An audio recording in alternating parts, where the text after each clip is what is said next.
Good morning. My name is Aaron, and I'm a backwoods philosopher. And I say a backwoods philosopher because I think there's a lot of us out there. I think there's a lot of people out there that have a lot to say, and they just don't have a.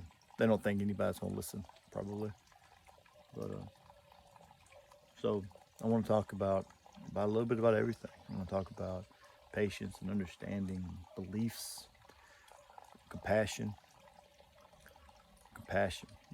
Pretty much human emotions and why we allow our subconscious to set a default emotion.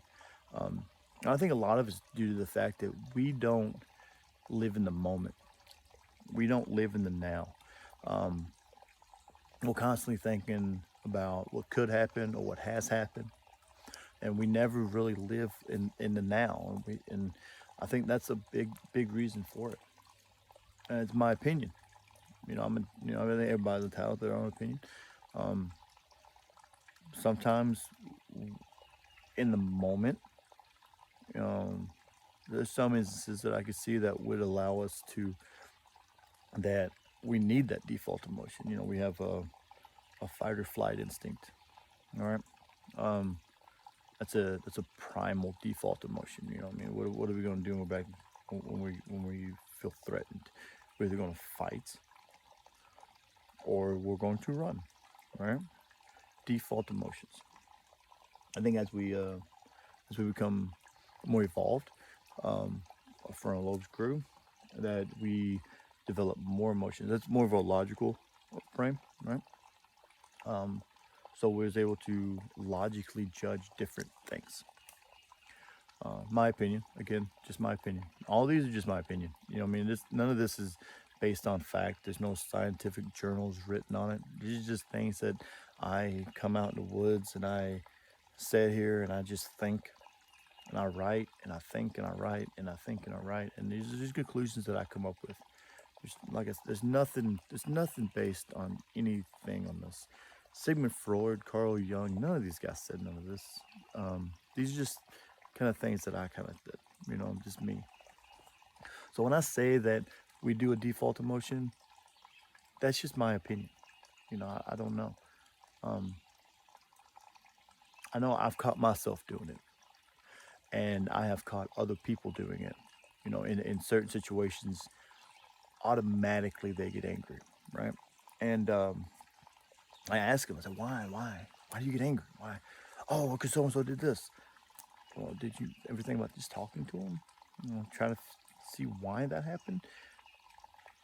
Calms them down, and they get not in a better mood, but I think in that moment, just for that instance, a light flickers, and they kind of get a glimpse of kind of Socrates' cave, and um, if you don't know what that is, I'll talk about that in another lecture. But another another session.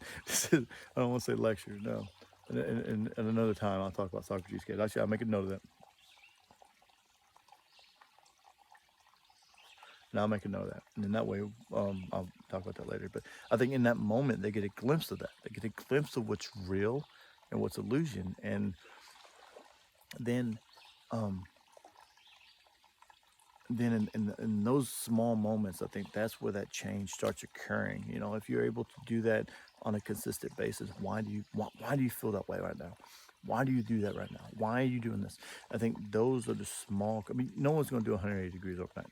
It has happened, um, but the majority of people won't do that. The majority of people will slowly come to that, right? So I believe personally that most people run on a default mode, and that we need to, as adults, when a situation happens, um, that we need to step back, analyze it, decide what emotion needs to go in there after we judge both sides. Decide what emotion needs to go in there. Sometimes it needs to be sympathy. Someone. I have three children. Sometimes they act up um, because they want attention. So sometimes you have to give them that attention. It's not because they're being bad. It's because they feel lonely. They don't know how to express it. How do you express loneliness through an emotion? I don't know.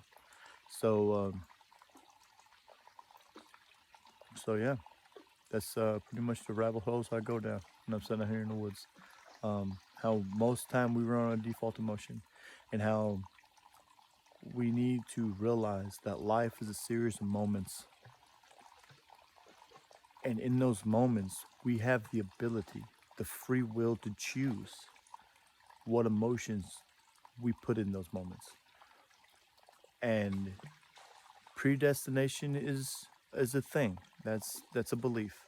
Um, and in believing in predestination, we believe that we have no choice, and we allow our subconscious to do what it wants. But as long as we realize and we remain in control, then we will be in control. Hey, y'all have a fantastic day, and I'll see y'all later.